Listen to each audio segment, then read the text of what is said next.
Alright, so we got a guest in the building. Let the people know your name, and you know this is his second time up here. Yep. I'm glad to see his brother again. Indeed. Yes. He's setting up. Indeed. I'm all good. I'm in here. Again, this is ASOL, a student of life. We here at the hot spot. Oh man, it's so exciting. It's a great night. Yes, it's beautiful outside. You see? It's beautiful. Oh my gosh. The weather's breaking. Yeah, it is. You dress like it's still cold outside. Listen. I know Merlin, okay? Okay, yeah, I know Merlin. It could switch up, right? It's bipolar. It's bipolar? He's right. He's right. Merlin, hella bipolar. As long as I've been living here now, he's 1,000% accurate on that one. So yeah, man. So last time you was up here, it was not too long ago, man. So yes. What's been happening since then, man? Man, a lot, man. Just life, huh? Life, and I've been a student of it, you know. Most definitely. So I mean, some pretty great news is coming up. You know, I just been grinding. You know, really being in my music mode. Last time we talked, I was about halfway done the album. Now we're talking. Did you finish it? The album's dropping at 12 a.m. today. Oh, okay. Congrats. Put that some pause for that. Yeah. My man, listen. My man in Switzerland. I got a few fans in like Switzerland, South Africa. That's what's up. I mean, yes. Time to call up here. Hey, look. Them, see, he said he wanted to, but the way them prices set up, he was like, It's called What's Up. What's that? Instagram Live. I'm going to tell him to log on the live, even though it's like 6 a.m. there right now. It's okay. But I'm going to tell him to call in. He definitely going to tune in, he told me. But, you know, he's streaming the album right now. They 6 hours ahead. Okay. So, you know, it's fire so far in terms of public opinion. I heard, you sent me the zip file. I heard some joints on there. I'm gonna have to ask you to send them directly to me because he has that bad habit of you ask him for music and he won't give it to you till like a month later. You know how much music I'm still waiting for Madam Space music. I sent you one song. No, you did not. It's called Nameless. Yes, I did. Check your email. So this is what I got for y'all. What you got? Yeah. This is what I got for y'all. So I remember last time we was here. You spoke to me about, you know, you gotta write down all them quotes that you be using, right? So I got you an African Proverbs book. It just ain't come in the mail yet. Okay. And so also along with that, I got y'all 2 signed copies of my hard copies of my album. Yes. Oh, See, that's what I'm talking about. I was on Wednesday. I was on the DJ Booth show, and I was sitting along DJ Knowledge and DJ Duke. And we were talking about, you know, how we don't get the respect for, you know, local artists playing their songs, representing them, wearing their clothing, things like that. And then they have the audacity that when they blow up, they forgot who first started playing their music. Right. And they don't even send an invite to a show or, hey, you know, come on out. Thank you for putting it out there or whatever. It's like they forget about you. And I stressed that on the DJ Booth show because, you know, I respect the work that DJs do. You know, they don't get paid for a lot of the things that, you know, come about when it comes to dealing with local artists, which we represent all day, every day. And, you know, it's appreciative when you do things like that. It's highly appreciated. Thank you. And I miss the physical CDs, and I still have a CD player. Yeah, I do too. Yeah, I love playing CDs, but that's a good look though. I'm definitely gonna be bumping that joint in my ride. Though. Yeah, but send it to me because I'll never get it. For sure. What's the name of the this is the LP or album? Album. What's the name? Name of the album is The Observant. The Observant? The Observant. Okay, yes. why you named it that? Okay, so I'll keep it short because you know I can be a bit long-winded. We got till 12. Yeah, we got 12 o'clock, bro. We do. We got some music to get. We got some music. I want to be right and exact. Okay. So essentially, to cut it short, you know, I was writing music, and you know, I was carrying this intellectual capacity, and I wanted to bring it into the music. And you know, one thing I thought about was my narrative and my point of view of how I was speaking and what I was speaking in reference to. And you know, what I really saw was that I was observing something, you know, and it's a natural nature within myself to serve what I see. or what I have come to understand to an audience of viewers or individuals. Okay. And it's just a passion that's innate within me.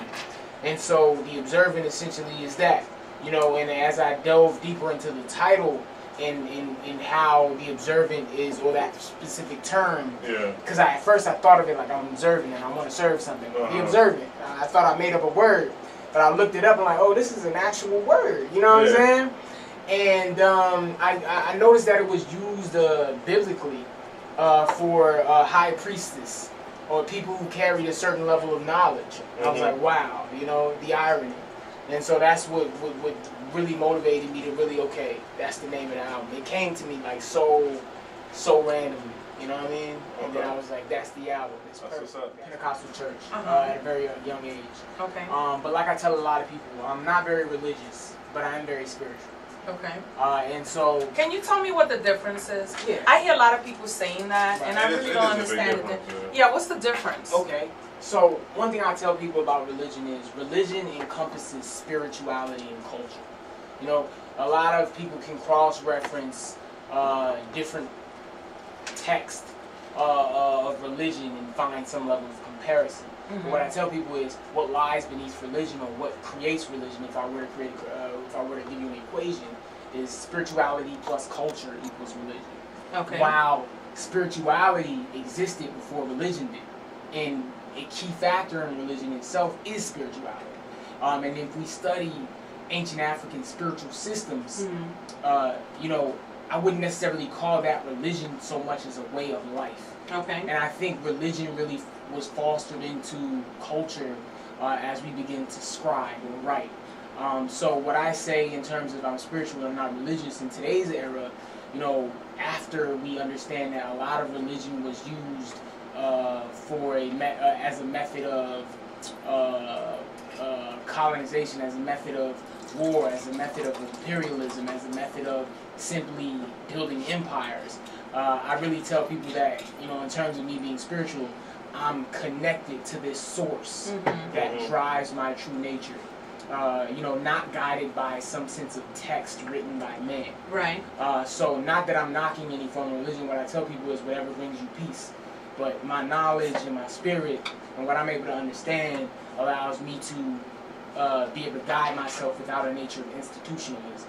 Okay. Yeah. And so what was your mind state with this album, as far as just the producers and the songwriting? Like, Right. what was your mind state from the beginning to the end of this album?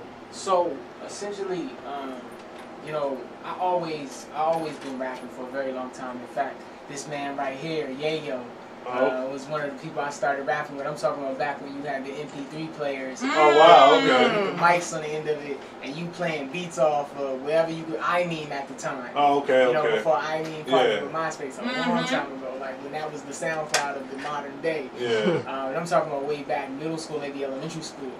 So I've been doing. Why y'all making me feel old though?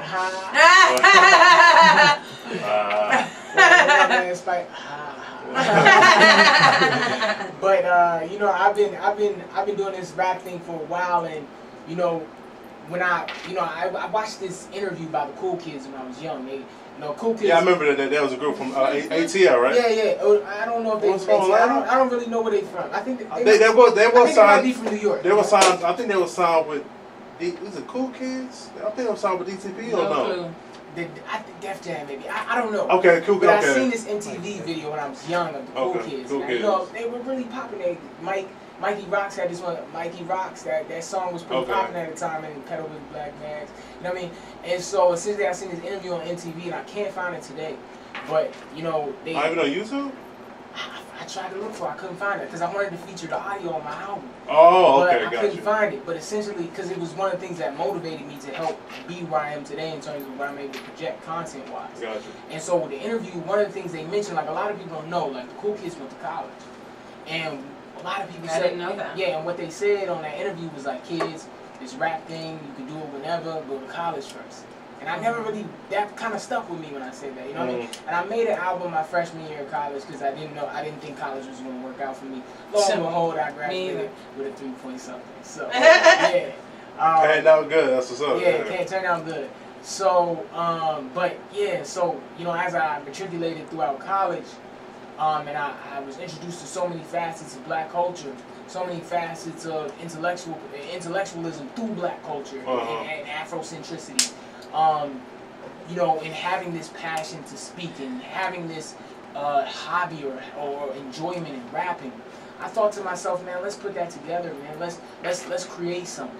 Yeah. You know, let's do music, because that's what brought me joy. And I was dealing with a very stressful time, and you can hear the stories in the music. Like, I have one track entitled World Wonder that's really talking about my experience post college in the career world, in corporate America specifically.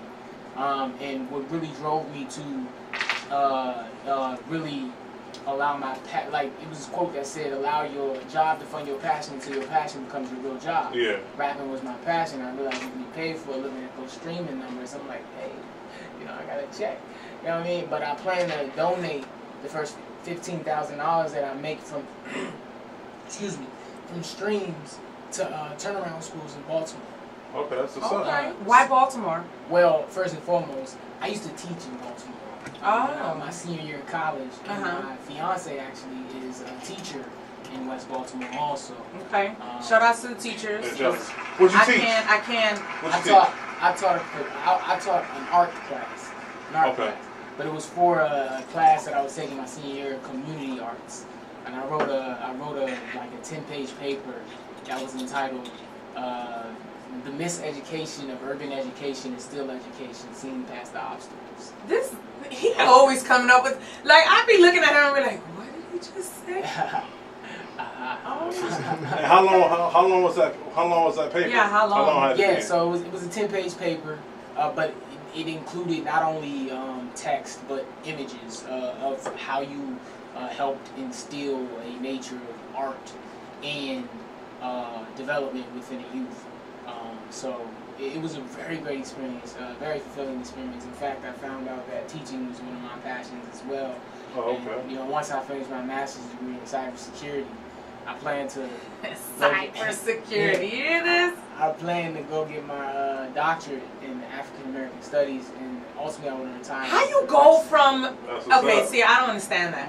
How you go? Yeah. Okay, I understand all that. But Multifaceted. how do you do cybersecurity and then go culture, like study culture and art, and I just. So first and foremost.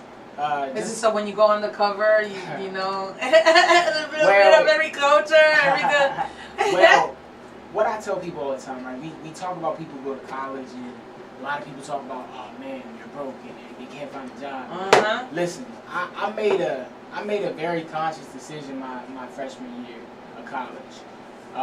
Either go to college for something I think that I'm going to enjoy, or go to college for something I think I'm going to make money on. And I wasn't fortunate enough to just splurge or not, you know, have some sort of an investment state of mind when it came to college.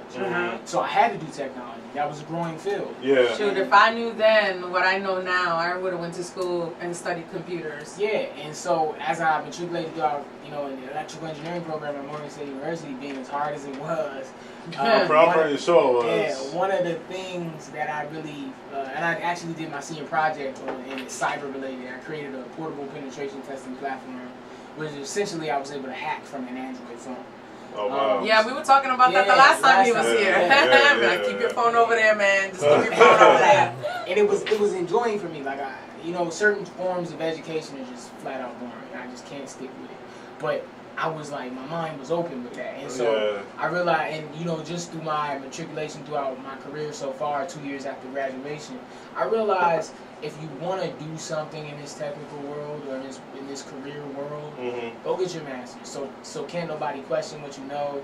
So it ain't who you know. But you got people who got masters and still got no clue what the heck they doing. No, yeah. You got people who have doctrines and still don't know what the heck they doing. I tell people all the time, like I mentioned before, you gotta have a plan. And I feel like if you got a doctorate, if you got a master's, you just got it. You just got a piece of paper. You don't got a plan. Plan, exactly. You know like they don't. A piece of paper not gonna get you where you want to go. Right. You got to have a plan. And one of the stepping stones in securing that plan or getting to that goal is having that piece of paper. But you can't just have a piece of paper and expect it to come. You still got to work. You know what I'm saying? What one of my professors told me the hustle ain't over when you graduate. Hustle's never over. It just started. It just begun. And I learned that fact. And like as a senior, you burnt out, but you realize, man, you got to pick it up. You got to find that new. Did you pay for school? Yeah. Well, personally, yeah. My parents just couldn't. They didn't have it to help me, and I, not that I feel any type of way about that. I just feel like, and I feel like it made me a better person because I seen a lot of guys that I know from growing up who grew up fortunate, that I managed to see in college, that I went to elementary school, middle school with, who dropped out. Stupid. You know what I mean? You taking out $20,000 loans a semester in your parents' name. Yeah. You not even going to class. Nah. Because they're not really taking it serious. Yeah. Nah. When you paying out of your pocket, yeah, I'm saying you going to every class. I couldn't afford to not record. You gonna kiss every teacher's behind. Like if it don't, I'll say this way: it don't matter what HBCU you go to. If you're not applying the knowledge, you know what I'm saying? Yeah. Then what's the point of you going to the college? You know what I'm saying? Like if you're not within, learning the whole curriculum, whatever you learn, it like it's pointless. You just wasting money, wasting time. And I just couldn't afford to do that. Exactly. And so, I managed to make it through. And like I told myself, like it was one semester, like when me and my fiance was just boyfriend and girlfriend. I remember I broke down crying in my car or in her car when she was dropping me off. So man, I think I'm gonna drop out. I don't think I'm gonna make it. She was like, Jordan, because I didn't know how I was gonna pay for school that semester. She was like, Jordan, this is the reason I love her. Strip. I love and leave this. That pole. You know what I'm saying? And Uber wasn't out yet. I was working out at the time. I had my going. Also, it's not the hoodie. I mean, hey. But anyway, she broke it down to me. She's like, Jordan, student loans aren't bad for a college student because it's an investment. Like you're going to school to get a degree. At least, listen, I'd rather be buried in student loan debt and have a degree that's gonna make me some money so that I can pay off those loans, rather than drop out of school, go get a job somewhere where I can barely afford to live on a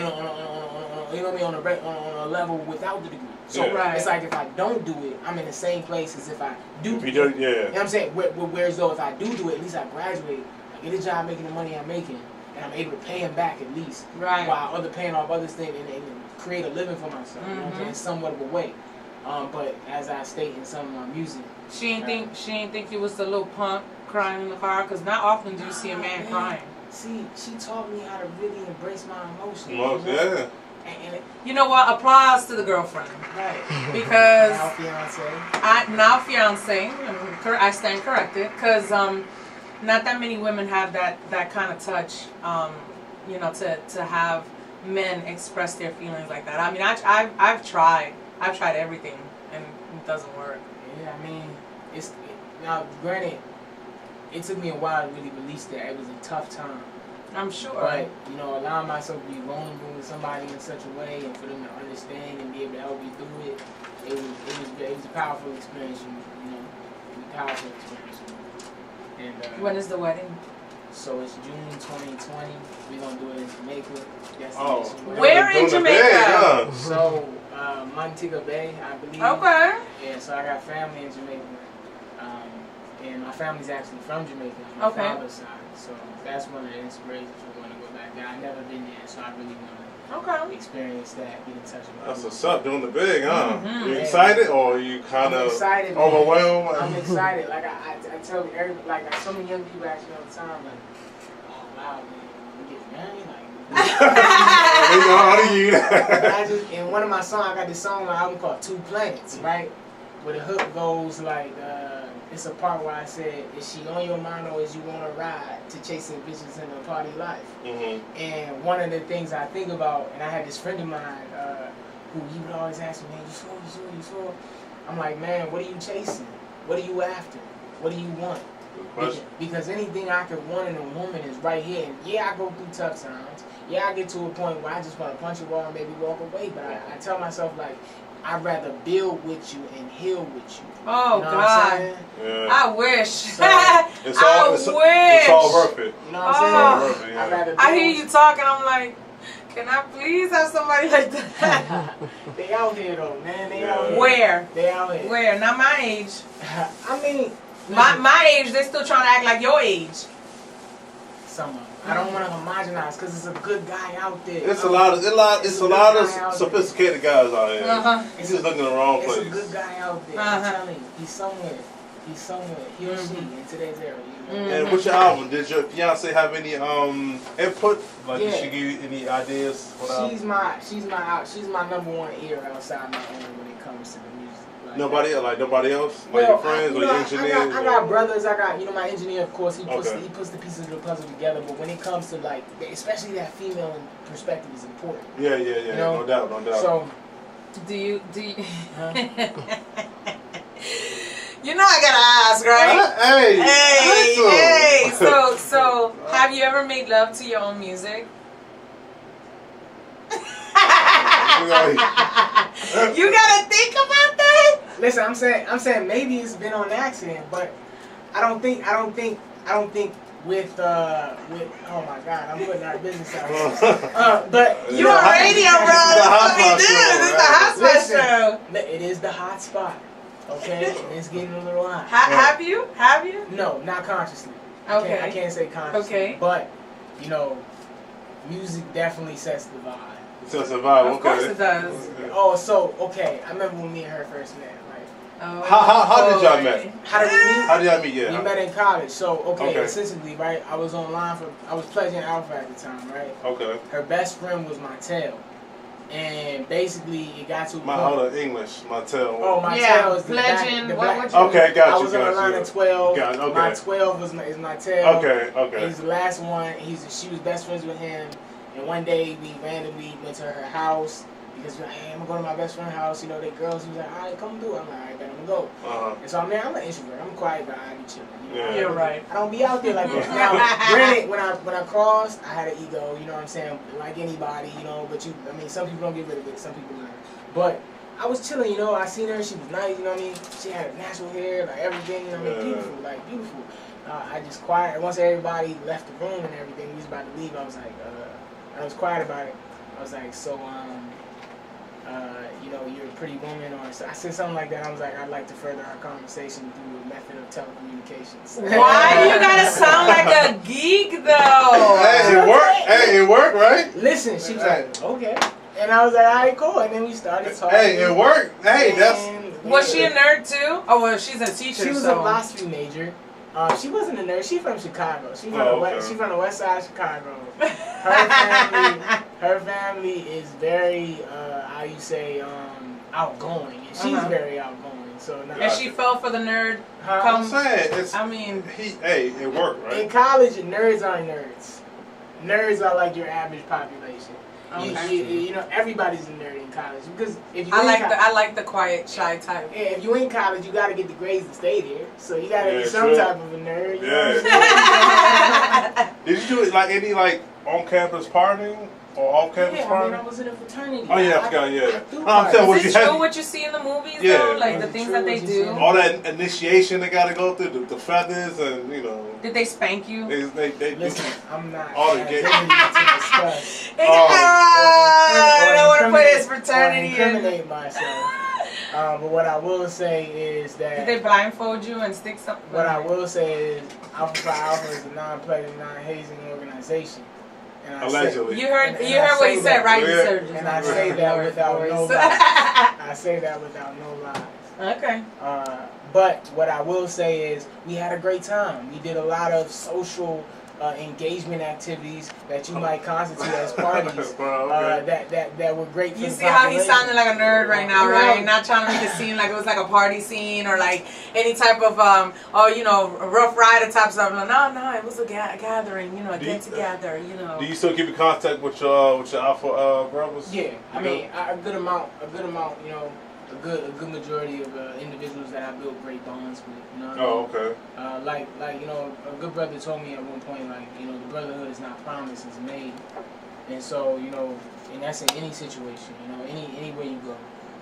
You really got to build those relationships. You got to create those relationships, you know what I mean? And one thing I say about, being in a fraternity or being in any organization at that matter, it does provide you a great opportunity to build bonds with great men. So definitely tell you I built bonds with great men that serving as they carry. I think it's up to us to pass down the generations we've carried. You know, because I was having an interesting conversation with my brother. He's like, you know, when we grew up, man, we had, you know, we was outside playing kickball. We had to figure something out. I was playing stickball. I was playing handball. We had to figure. Listen, we didn't have. Listen, video game was just we had that at a particular time, but your parents made you go outside during the daytime. And, you know, whether you was sitting on that green box at the end of your block, or you was at the basketball court just shooting around, you was outside till you caught the blackest tan you could find. You know what I'm saying? And so I'm just saying, like, you know, I think it's important for our era to foster that into this current generation, whether they like it or not. It's gonna be hard, man, because technology, man, feel like it's a powerful tool. It is powerful tool. It's a powerful tool. It can be used for good, for the bad. It's a lot of dysfunctionality out here. But one thing I will say is, if it makes us dumber, it will make us smarter. That's duality. I don't know. I just get upset. I see them sitting down in the corner and like neck all bent. You know, they're not paying no attention to what's going on. God forbid there's an emergency or something happens and everybody runs out, and these kids won't even know that anything is going on. You know what I'm saying? Like, we still anxiety's on an all-time high. You know, I was talking to my therapist the other day, and I was. Hold on, back it up. Yeah. Your therapist. Yeah, my therapist. Okay. Yeah, I'm just curious, you know, because we all need help. We do, and I think it's very healthy to have a therapist because they really allow you to understand. Well, for the ones who have medical coverage, because I can't afford a therapist, they tell me $328 an hour. I'm like, that's a car payment. Right. I think they might have some on a community level too in some places. Some people volunteer also. But when I got introduced to therapy was in college. It came with my admission into college. But anyway, like I was saying, I was talking to my therapist the other day about anxiety. You know, a lot of people look at anxiety like anxiety problem. But I also was reading this book in Cohesion was speaking with her. And it's called The Laws of Human Nature by Robert Greene, the guy who wrote 58 Laws of Power.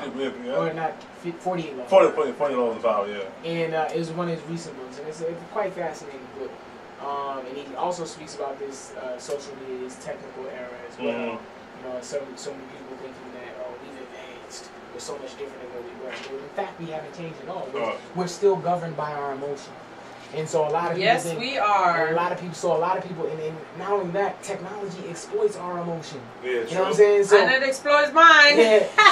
So we still carry our natural or our basic human nature into what we do. So you know, like I was mentioning, you know, and as it relates to technology in and of itself, it's just like, and as you mentioned, you know, kids not being aware of what they are, they'll still have anxiety. Anxieties that trigger, it's not a bad thing because we need our anxiety. So if we look at Maslow's, I think it's Maslow's theory of preservation or something like that, at the bottom level is survival or self-preservation. And our spidey sense or our trigger to drive this nature of I need to survive. There is something that I need to become aware of. You know what I'm saying? Is anxiety. Yeah, sure. So a lot of people deal with anxiety like anxiety is the barrier. No. Question why your anxiety exists. Question why your anxiety is there. And what is your anxiety telling you to do to put yourself in a better place? Yeah. Right. When we feel nervous, it's because, I'm about to do something I've never done before. Like me when I get weighed. Yeah. When I get weighed, forget it. I go to the doctor and then they tell me I'm gonna, okay, you ready? You know, you all right, this is the week challenge. You're about to get weighed, and I'm like, my heart starts racing. I feel like I'm about to faint. I start sweating. I'm like, yo. And it's like, you know, anxiety is like, nervousness is just telling us we're on that bridge to change. We're on that bridge to change. We're on that bridge to getting over that hump of fear, you know, and introducing something new. Like, I'm gonna be honest with you, right? Since the last time we came here, I've been people, you know, I follow you, you know what I'm saying? You've lost a good amount of control. Whole lot of weight. You know what I'm saying? and what you're doing, like, I wouldn't even be fearful of a scale anymore because it's just like, oh, you know, heck no. You know what I'm saying? It's like, I just say, like, you know. It's the scariest thing ever. Like, she's like, okay, you ready? We're going to scan you. And I'm like, okay, hold on. Whew. And I'm trying to breathe. I'm like, all right, just give me a second. Okay, let me go use the bathroom.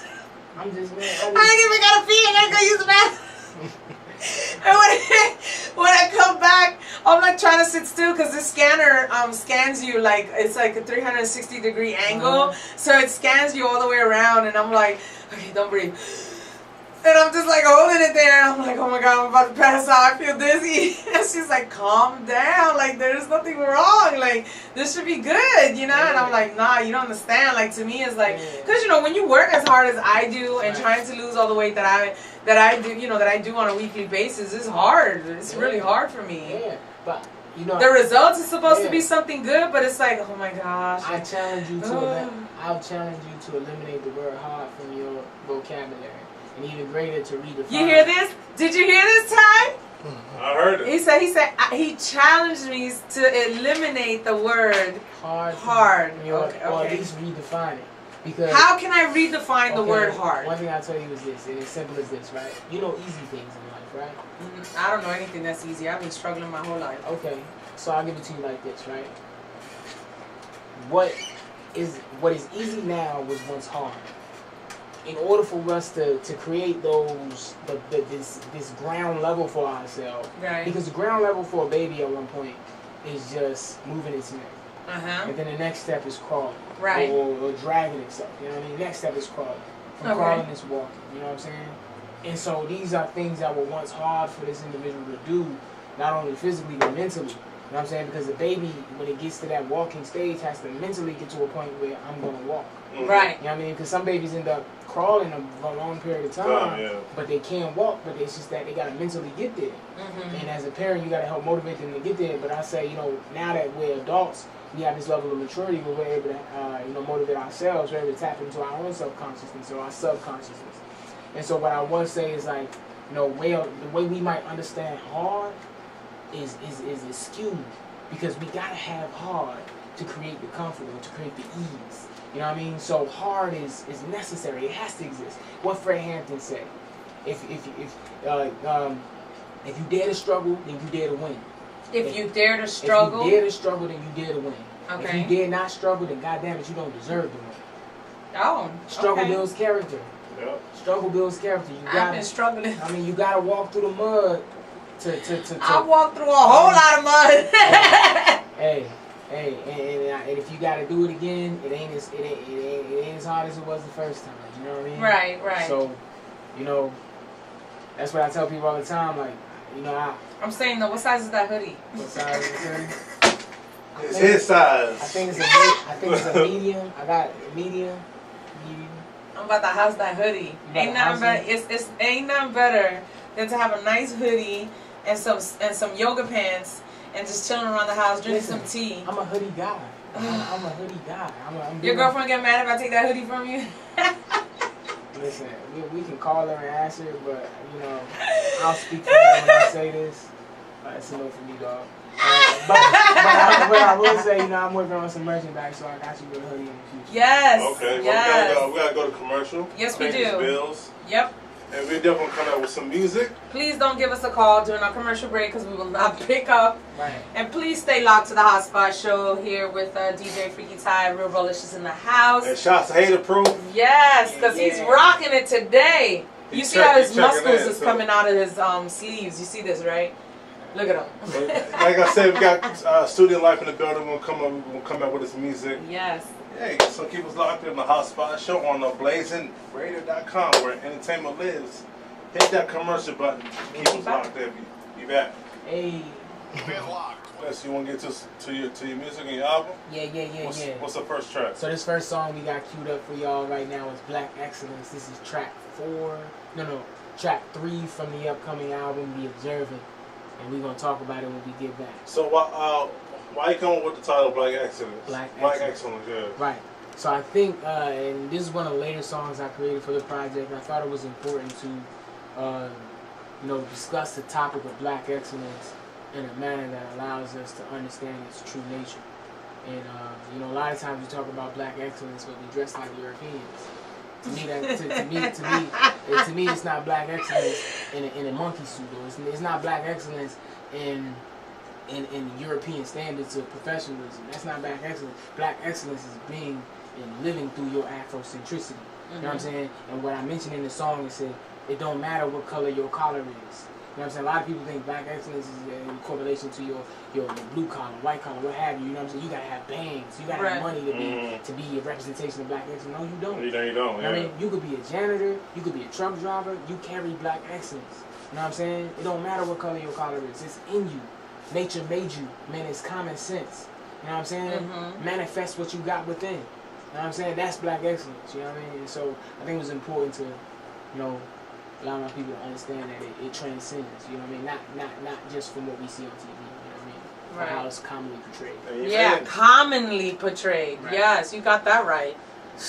Let's go. My man, Student Life. It's called a song called Black Excellence off his album. It's called Observant, right? Yeah. I premiere on the Hotspot Show on ABLAZINRadio.com. Free guitar, real malicious. Please don't call us here. We want to listen to his song. Do not call us here. Call after this when you come in. Call in after the song. The number is 240-949-2289. He got that right now. You saw that? Let's go. Black Excellence. Black Excellence. Let's go. Yes, you definitely had a nice effect. I am not gonna lie. Who produced that joint? I forgot the producer's name on it. How you gonna? But you better give him credit. Listen, producer be salty. You give him credit. I gave him. I purchased exclusive rights for that. Okay. So he got the credit he deserves. But why you always gotta be politically correct? Well, I'm sorry, I just like to be right and exact. But one thing I will say is I got the records. I can pull it up. I can figure it out. I just don't think it off the top. I don't know it off the top of my head. I respect the beat culture. I respect this gentleman. Right now, I want to look at the name because I just feel so wrong right now. But I mean, but nah, like you're supposed to have that on the palm of your hand written. I should. But I think one thing that's important though. I think of producers. I think as an artist, as a rapper, one of your biggest secrets that you probably can't or shouldn't release to the public is where you get your beats and who does your beats. You should never do that. Yeah. So y'all just wanted me to incriminate myself. No. No. I'd be asking. We didn't ask it in the sense of telling us exactly who your source was, but sometimes people say, I was sitting in my basement, or I was at a stoplight and I just started going boom, boom. Okay, yeah. So you know what I'm saying? I definitely didn't make that beat. Okay. But I did. I didn't know, what producers, you work with. That's all. You know what I'm saying? Yeah. So in terms of my engineer, my engineer is Kojo. He works out of Middle East predominantly. Is where I recorded most of my album at Middle East Studios in Virginia, as well as Listen Vision in Washington D.C. Okay. Yeah. So in my first track, I recorded at EMG Studios in Baltimore. Okay. But my predominant producer moving forward and right now is Kojo. Okay. Yeah. He goes by King Savage. King Savage. In fact, the intro on my album, the beat was produced by him. Okay, right. Black Excellence. Like when you heard that beat, like you just knew that was just the title of that song. Yeah. A lot of times when I listen to beats,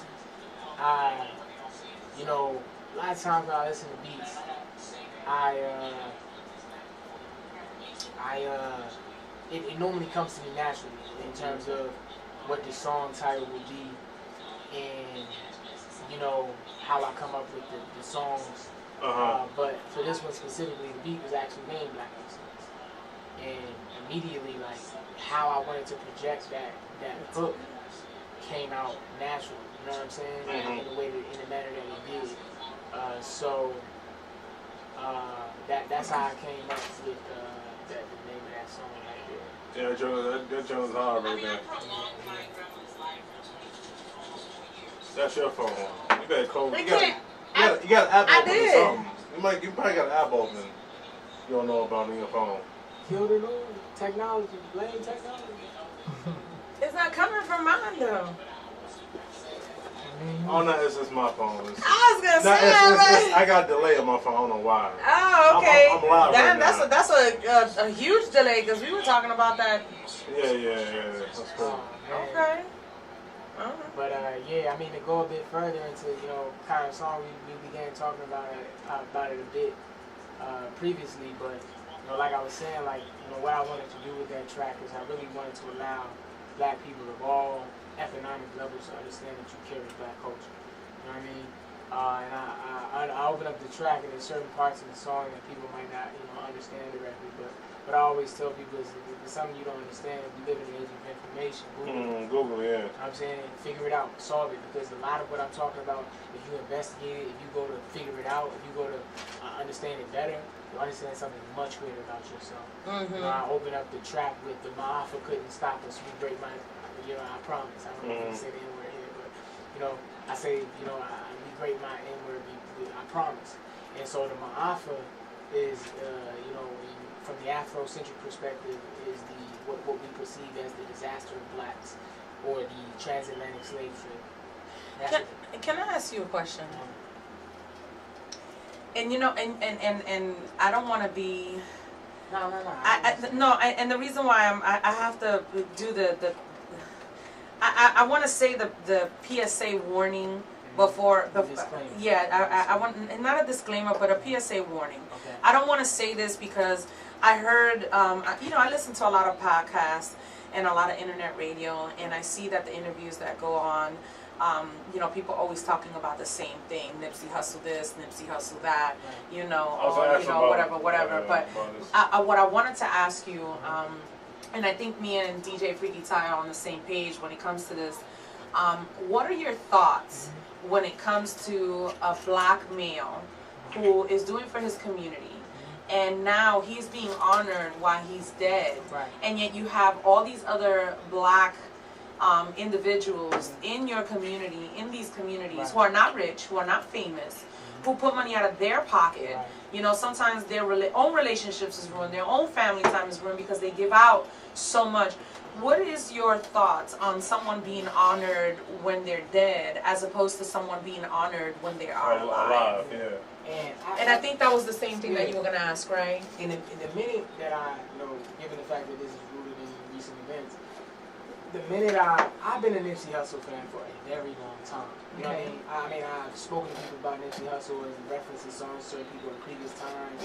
And I knew and I was aware of what he was doing within his community. You know what I'm saying?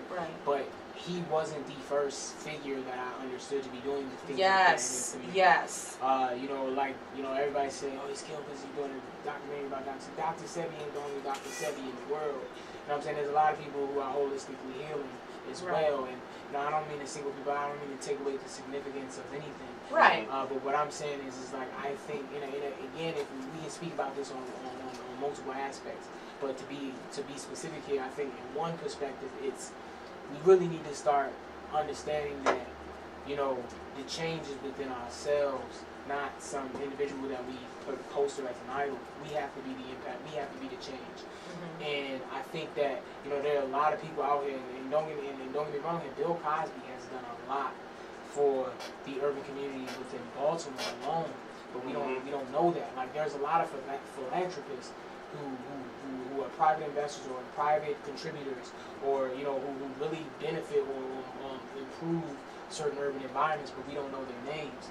You know, there are certain individuals like the Black Panther Party movement, or there are certain organizations, or there are certain individuals like Martin Luther King, or certain individuals who work with these individuals. You might not really understand what they did or their impact, because you may not necessarily be connected with your culture as deeply as the history goes, and as you live through the history, and as the history lives through you. You know what I'm saying? So I'll say that, cognizantly, like mentally, like I think a lot of people have to realize that, you know, we have to appreciate what we have, and we can't take entertainers and we can't look at them like Jesus. Thank you. I don't worship him. I mean, we gotta be that change. We gotta bring that. We gotta improve our communities. You know what I mean? We gotta do what we gotta do. Nipsey Hussle did great things, but we can do great things too. So many people think that, oh, but Nipsey Hussle motivated street niggas to be. Nipsey Hussle motivated street guys to do good, but the streets to the streets. You know what I'm saying? Like, for instance, right? I'm gonna get real personal here. Like, Me personally, I like putting money in a black man's pocket. You know what I'm saying? I could find a white guy, no disrespect, but I can find a white guy who's a videography student somewhere who wants to shoot my videos, but I want to put money in a black man's pocket. And I understand that we're struggling on an economic level within our urban communities. The book that I would reference to everybody is Blueprints for Black Power by Amos Wilson, who talks about this very thoroughly.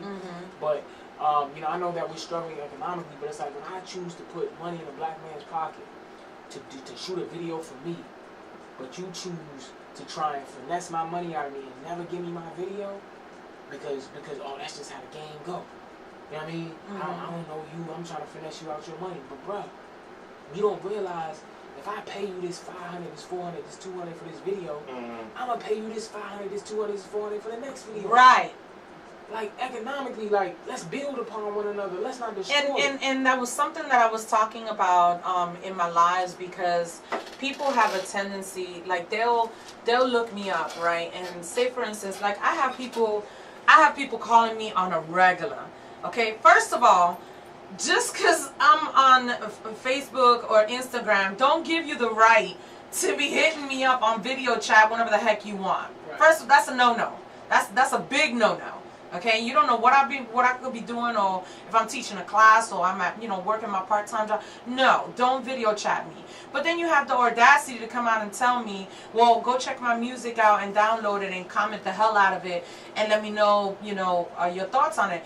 You don't approach me like that. I'm the one with the radio platform. I'm the one with the I started a hashtag. I don't know if you took notice of it, but I started a hashtag ever since we had that discussion where we stated we don't work for airway radio. We don't have somebody making a decision for us. No, we no, yeah. make the decision. You make the decision. Yeah. And so for somebody to come out and tell us, oh, we can't do this or we can't play that, we make our decisions on who we bring here and what music we play. And so I started a hashtag called what is it called?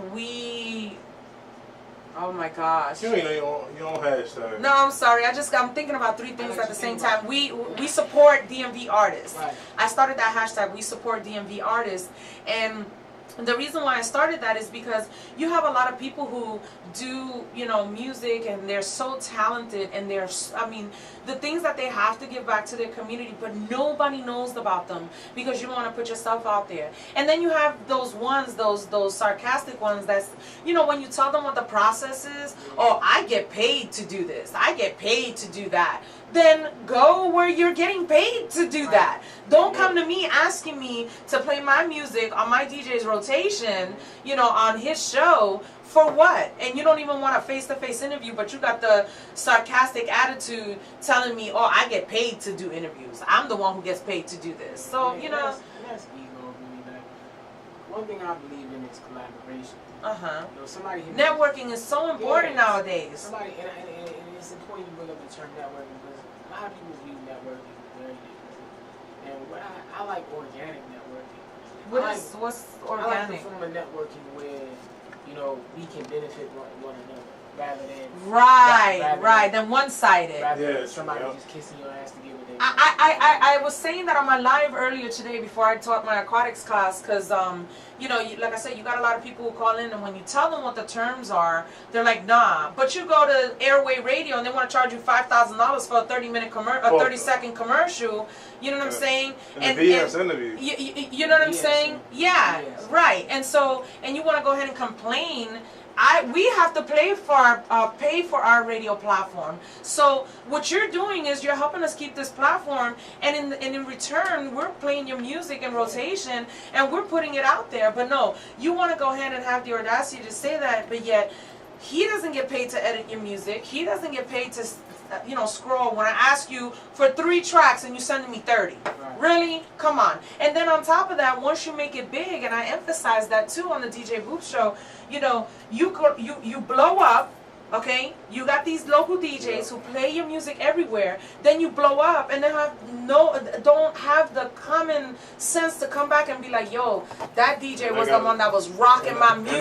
And I got a story for that too. So. You know what I'm saying? And I'm always prompting for them because dating one, and for a while, I saw everything that you had to do, constantly looking through emails, constantly looking at stuff, and sometimes he'd be shaking his head and he's like this, and looking at and and not even going through 20 seconds of the song, and everything is be this, and this, you know, A that, and you know, and it's like, okay, really, it's so simple. I mean, follow 4 simple rules: clean, picture, bio, and the feed. I don't understand what's so hard about that.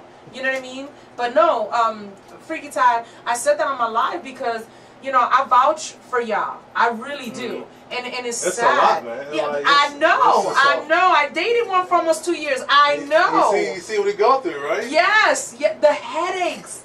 2,000 emails, and you got to sit down. You could be spending that time with me, and you on the computer going like this, looking at this music and listening to this music, and it's like it's not even something worth playing. Like sometimes I'd be listening to some of the stuff that they used to send them, and I'd be like, what the heck is wrong with people? And the greatest metaphor to me in that regard is there is no email that does not come with spam.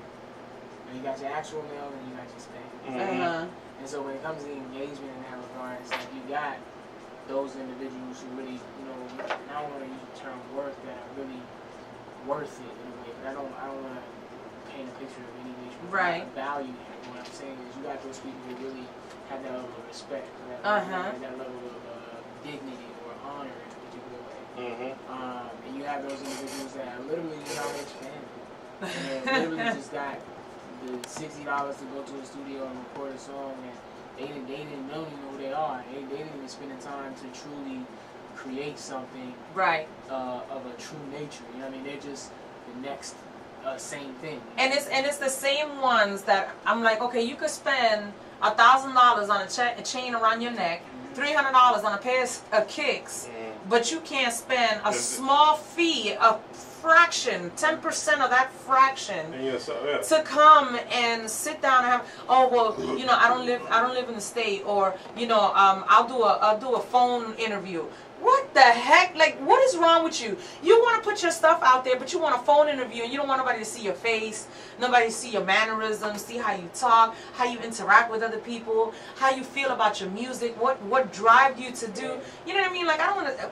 What are your thoughts when it comes to people like that? They're talented. They don't want to, you know, they don't push to put their stuff out there, but yet they want you to do it. I know a good amount of individuals like that who are very talented and, you know, like that in a particular way, and I try to push them, but I get to a point where I just gotta let them, you know, spread their wings, or you know, if they ever choose, or I gotta lead them up to their own destiny. Right. But honestly, from your point of view, from an admin point of view, I would say, in somewhat of a nature, like, I just feel like those individuals may not know what it takes. Like, I feel like we all can have what it takes. I post it all the time. People are always constantly telling me, hey, you know, come to my event, you know, can you post it? Why? Because I have a huge following? Is that the only reason why? Let me see what you about. Let me come to your event. Let me feel. And I think I think what you carry is a real nature of broadcast and media, and from a personal level. And I didn't even go to school for journalism or anything like that. Come on now. A lot of people have missed that. A lot of people oh my God, so impersonal. Like even I give you that Pusha T. Let's talk that payola. You know what I'm saying? Yeah. A lot of people just paying for bullshit, like you say. Yeah. And it's just like you got real people on the ground level doing what I think is greater than what I've seen from a Funk Master Flex or DJ Envy or Ego. I'm gonna be honest. Yeah. A lot of these guys just characters. They're just PR. You know what I'm saying? They're not really about creating something authentic for the airways or something. I mean, I think that culture has been really lost within hip hop. You know why? It's sad. You know why? Because we work for Hot 97 is a corporation, PGC is a corporation, K-West is a corporation. Like, they still have to go within those guidelines. It's like, and I understand that, but those corporations charge hundreds, thousands of dollars, much more than what we're asking for. Yeah. And all we're doing is trying to keep our lights on, trying to keep our sound system working. If we need something fixed, that's it. We're not asking for you to pay our salaries. You know what I'm saying? Like, a lot of these people, they walk around. I see them, a lot of these personalities, and I'm not knocking them. Don't get me wrong. They're flying in private jets. They're traveling to different states. they're constantly eating at these extravagant restaurants, and I'm not knocking them. Why? Because they promote them. Why? Because they do all kinds of stuff and they reach out to them. And I'm saying to myself, okay, all we're asking is to meet you face to face, talk to you like we're doing right now, playing your music and enjoying your company for the next 2-3 hours. Really? Come on. But those people, I'm gonna be honest, like, I don't even think you want those people around you. Like, a lot of people out here lost in the sauce playing catch up. Sure, yeah. A lot of people out here just chasing the money. A lot of people, and they got these people in their ears saying, go get that, go get that, go get that. But it's the same people that you empower. It's the same people that forget about their community. It's the same people that forget about what helped them get there. And it's the same people when they get lost, and they get too far gone in it, they ain't got nobody behind them. You know, I hear all these car commercials in these big radio corporations, and I hear these car commercials that people are constantly, you know, radio personalities that are constantly advertising, and I call them up and I posed at someone, you know, just to see if it was true what they were saying. Man, it was the complete opposite. I was like, for real? But if I would have said that I was calling from so-and-so, they'd have asked me, hey, come on in, you know, we got a car for you, you know, we got the perfect thing for you or whatever, and I'm like... I struggle with that also on a level when, like I said, I think collaboration is more important than anything. Right. And so, you know, like for instance, right, I've been looking for a band for quite some time so I can put on a show. Yeah. And, you know, this is a show where I'm not looking to gain any sort of proceeds. I'm just looking for a band that I can rehearse with and create my music with. I reached out to certain bands. I don't want to say names because I don't want to speak negatively or I don't want to, you know, hurt anybody's mark or anything like that. But I began the conversation with them. And some people never even hit me back because like the first thing they do is look at your followers. And look how many followers you got. Right. But I'm saying like, bro, like let's just create. I mean, you don't know what can come with it. Exactly. You don't know what can come from come with it. Exactly. I believe that not only from what I'm told, but from what I know and what I've experienced with myself, that I'm truly talented. And that I truly offer something great, you know, in terms of my music. And I feel like if I can simply create that with somebody, it can really be a great experience. Yeah, I can see you with like a band, like I can, you know. I just feel like, you know, I'm saying, look, I pay you whatever you worth. Like I pay you whatever you want to pay. You get paid, but it's like a lot of people like take that face value for everything. Like, oh, and it's like, all right, I can pay for followers. And it's so true. It's so true. I can get 10,000 followers tomorrow. Right. For a payment. Right. You know what I'm saying? But it's like, I don't know. For what? And people tell me, oh, you know, you got your following is high, blah, blah, blah, whatever. Yeah, I may have 25,000 followers, but none of them make me any money. Right. They hit the like button. I put events up. Yes, I'm constantly posting things, you know, positive things. Hey, we got an event here, or hey, we got this going on, or whatever, and they hit the like button. Okay, but are you coming? And then the day of the event, I didn't know you were. I post everything. You know what? The IG algorithms is all jacked up. I mean, yeah, like I think the algorithms they want to show certain stuff, like. But you know they said they're gonna get rid of the like button. And what's gonna replace the like button? They said they think they're just gonna get rid of the like button. When? Instagram. Look at they posted an article today. It's just gonna be just a common thing. Instagram is considering getting rid of the like button. Yeah, I want to make revenue out of what I'm posting and what I'm doing. Come to the events, you know, come check these things out. What you said you had a story about let's talk about the supporting DJs and stuff. Yeah, so I think I told you I DJed for a while many years ago. You know what I'm saying? And I think one day I asked him for a drop or something on Twitter or something. You know, he basically ignored me. I'm finding out he's doing drops for other DJs who never really supported his music in the beginning. And I'm feeling like, damn, like, son, I was doing shows with you, you know what I'm saying? Like, I just asked for a drop. It's just like, you know, he doesn't acknowledge, you know, that I even, you know, work with him. Like, I did shows with him. It's like, you give other DJs drops, it's like, they wasn't even supporting your music in the beginning, so why you giving them drops? I just asked for a drop. Like I asked for like I was getting money, like that was whatever, but it was experience, and I just wanted a drop from them. It's just like damn, it's like what you said, like they blow up.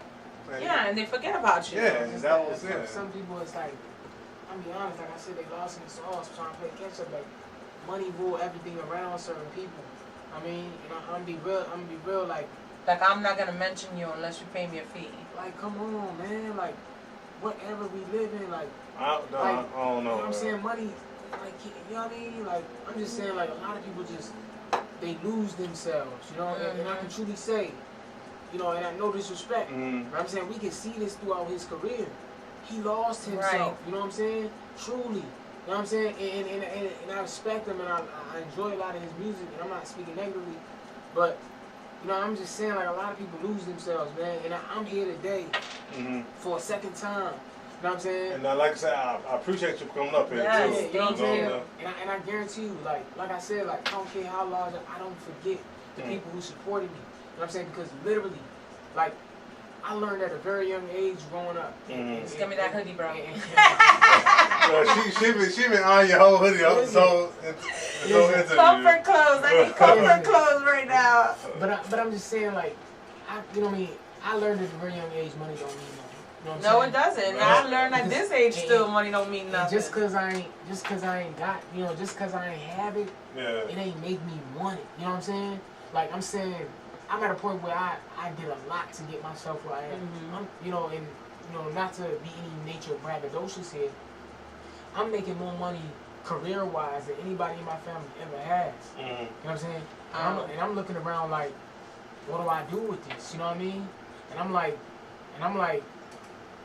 this don't make me greater than the person I was. This don't make me better. Right. And I see a lot of people switch up. I see a lot of people change. I see a lot of people think it make them better. It build their ego.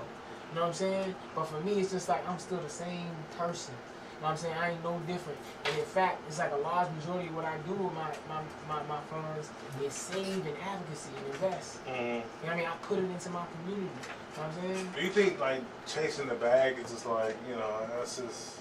Listen, track 2, Rap and Tell Pro, on the Observant, we talk about. You know what I'm saying?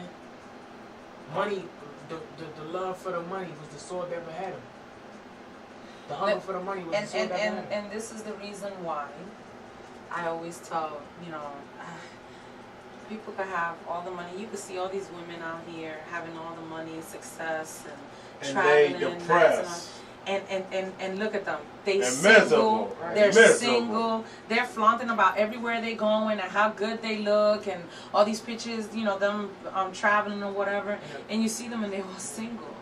And all you getting is likes on Instagram. In a room full of millionaires, the greatest wealth is knowledge. Facts. You know what I'm saying? Like, and at the end of the day, you know, money can't buy you happiness. It don't buy you. Nah, it doesn't. Listen, possessions is only the mask for your true sorrow. You know what I'm saying? The more you own, the more you feel like you gotta cover yourself up to bring yourself some inner peace.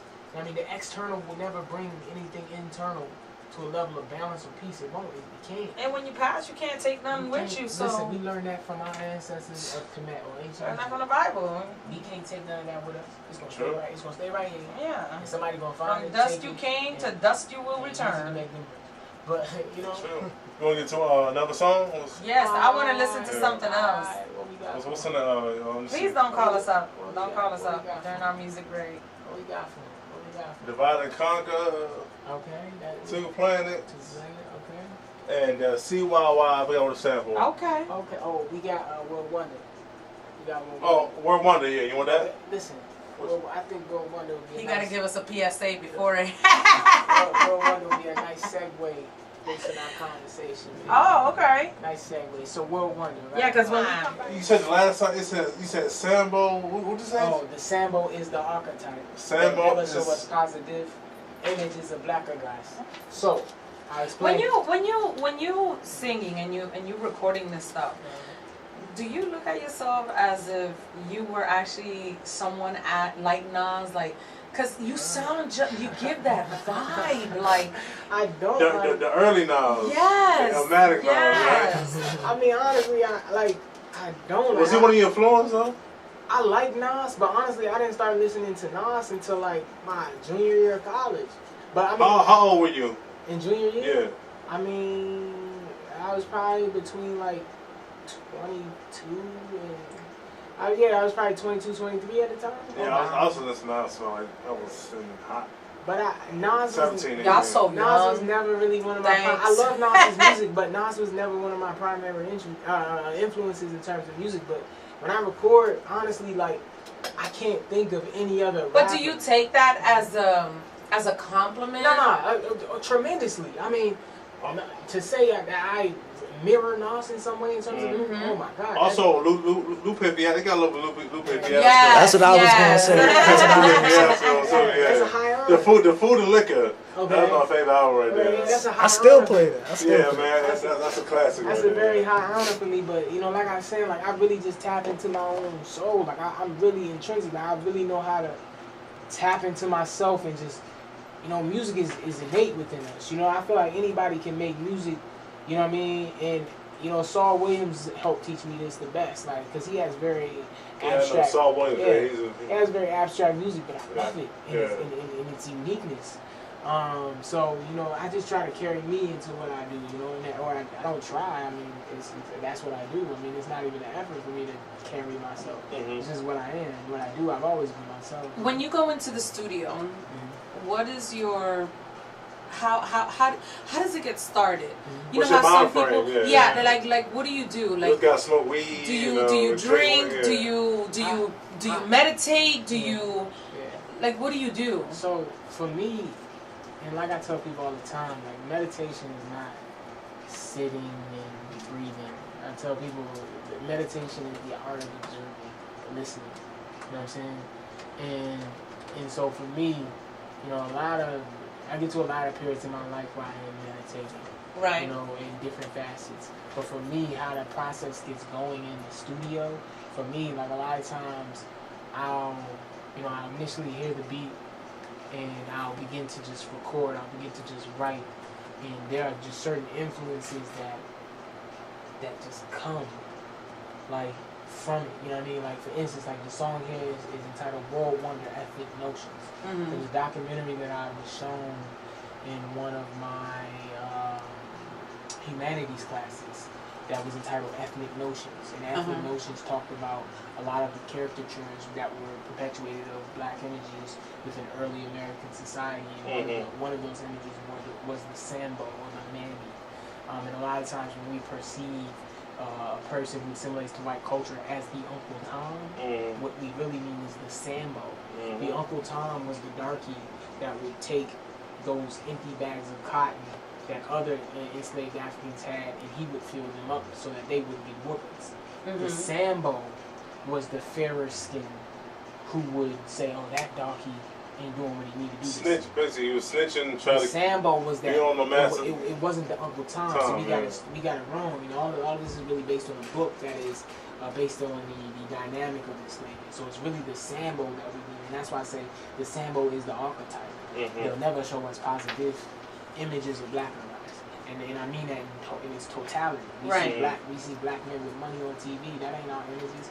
It's not. You know what I mean, and it's another song where I say, it's another song on the album called Reparations on My Soul, inspired by Gil Scott-Heron, where I say, "Little bro love the Black Panthers. Will they teach him other Panthers? You know, dash against the prancer. Pardon me, excuse my manners, but I wonder what's the manuscript for leading kids. Boxing out our leadership." You know what I'm saying? Like, Black Panther was the biggest movie of a century for a lot of these kids. That is their... You're talking about the Black Panther. Black Panther. Yeah, the Marvel. That's the movie that a lot of these kids are going to carry for the rest of their lives. But a lot of them will never hear of the Black Panthers and know that that is what that character is based on. Based on, yeah. You know what I mean? And so, you know, like I was mentioning, as it relates to my process in creating music, like, a lot of times it's just letting my soul go. Like I say, the closest I've ever gotten to freedom was creating music. Because not only is it my passion, it's the time when I can let go. It's a time when I can just let my soul just do what it does. You know what I'm saying? So for me, the process is just really meditation. It's just observing, it's listening, it's letting me stereotypes. You know what I'm saying? Yeah. Why are we living? They carry fear of stigmas. Why are we living stereotypes? You know, on an artistic level, and still be able to remember all this stuff. Like, how do you do it? It's just, for me, it's like I don't keep it here. I keep it here. Like, you know what I mean? it's in my spirit, it's in my soul. Like, this is what drives my, like when you wake up to your blackness and see how significant you are, and not in any nature of putting down anyone else, but just see how great you are and the lineage of what you come from, and we're connected to all these ancestors that did so many great things, that created societies and civilizations. You know what I mean? And the fact that somebody would want to take that away from us tells me that it's so much greater. Like, I don't have to keep it in my head.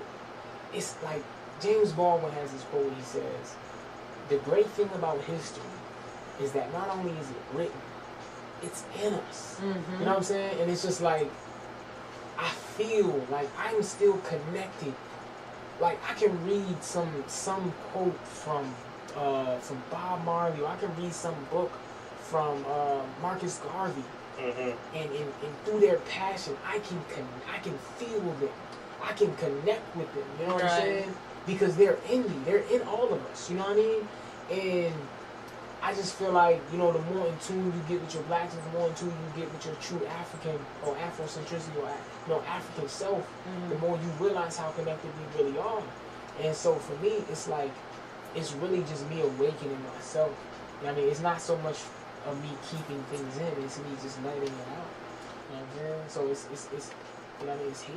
Like, you know what I mean? How many tracks is on the album? So we got 19 tracks. 19? We got 19 tracks. And how can people find it? You can find my project on all streaming platforms. You can Google it, The Observant, A Student of Life, anywhere, Google Music, Amazon, Apple Music, Spotify, Tidal, everywhere music is heard.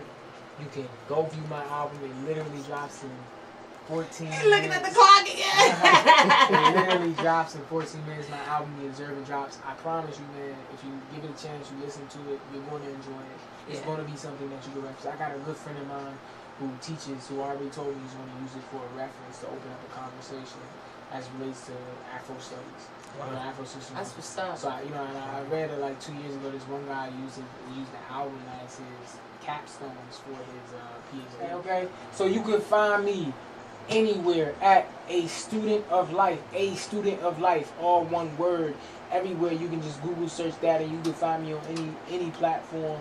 You can find me on Instagram at A Student of Life. You can find me on Twitter at A Student of Life _. Find me on Facebook at A Student of Life. ASOL, Spotify, Apple Music, Amazon Music, everywhere music is heard. A Student of Life. A Student of Life, all one word. Yep. But again, thank you so much for coming on to the Hotspot Show with me and DJ Freaky Ty. Yes. Thank you for having me. All right, let's go. This is the last song for the show. We see you next Thursday, same place, same time. Freaky Ty, Revelicious. Tune in. This is Black Excellence from my man Student of Life. Go cop the album, The Observant, coming out in a couple of minutes. 2 o'clock. Yes. Alright, we'll see you next week in the same place, same time. The Hotspot Show on ABLAZIN RADIO.com, where entertainment lives. Peace out.